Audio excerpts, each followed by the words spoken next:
Well, right now, Coloradans are facing millions of dollars in cleanup costs for more than 180,000 abandoned oil and gas wells. Denver 7's Angelica Albaladejo met up with a family in Adams County dealing with one of those orphan wells in a new way. It's really nice to be out here and have space and quiet and see the stars at night. It's gorgeous. That's why Cindy McCormick and her husband Ronald decided to build their forever home here in the sprawling plains with spectacular mountain views.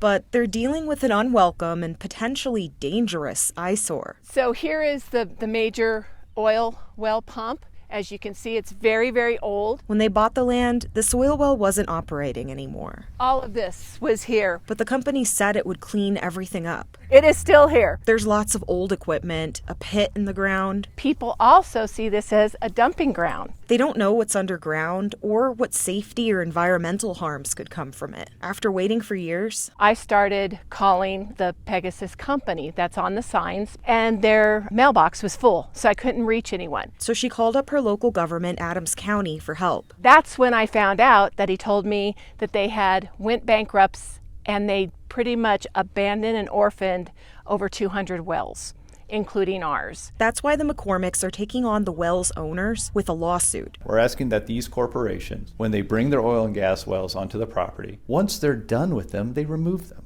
It's just that simple. For Chris Carrington, one of their lawyers, this lawsuit offers the chance for a first in Colorado, holding the oil and gas industry accountable for abandoning wells through a process he calls fraud. The scheme is an attempt to pass the buck. Oil and gas operators are well aware of their obligation at the end of the well's life to plug the well and remediate the land. But instead of cleaning up, he says one company after another transferred ownership of the almost empty wells, from Chevron to HRM Resources to Painted Pegasus. Essentially, what they say is, not our problem anymore. We transferred title and ownership of what is essentially a pile of garbage to this other company. It's their problem. That ends up orphaning the well and leaving it as a problem for the taxpayers. And for families like the McCormicks, these oil and gas wells, when they're not plugged, methane and other chemicals escape from them. If you look at Firestone, these gases escape into a basement. There's an explosion and 2 people were killed. All of that is extremely concerning. It's not just us. It is a lot of landowners. It is a problem within Colorado as well as other states. Reporting from Adams County, we are hoping that they have to take accountability. I'm Angelica Albaladejo. We contacted the companies and people being sued by the McCormicks. None have responded. And going further in depth, we've also followed up this week on a large-scale oil and gas operation proposed east of Aurora. Civitas is one of Colorado's largest oil and gas operators, and it's moving forward with plans to drill more than 150 wells. And people living near the planned fracking told Denver 7 last summer they're worried about environmental and health problems, including potential contamination of Aurora's main water reserves and exposure of nearby school kids to toxic chemicals. It's been really disheartening to have everyone say, oh, you're safe, you're safe.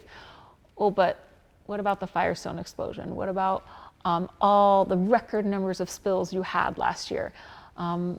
When do we take into account that human error occurs? Community members with concerns are now able to share their thoughts with the state as these permits are being reviewed, and you can find that on the state's website. Today, a group of Colorado state senators introduced a bill to phase out and clean up oil and gas wells. If passed, the law would end approvals for new wells by 2030 and protect taxpayers from costs to cap and remediate old wells.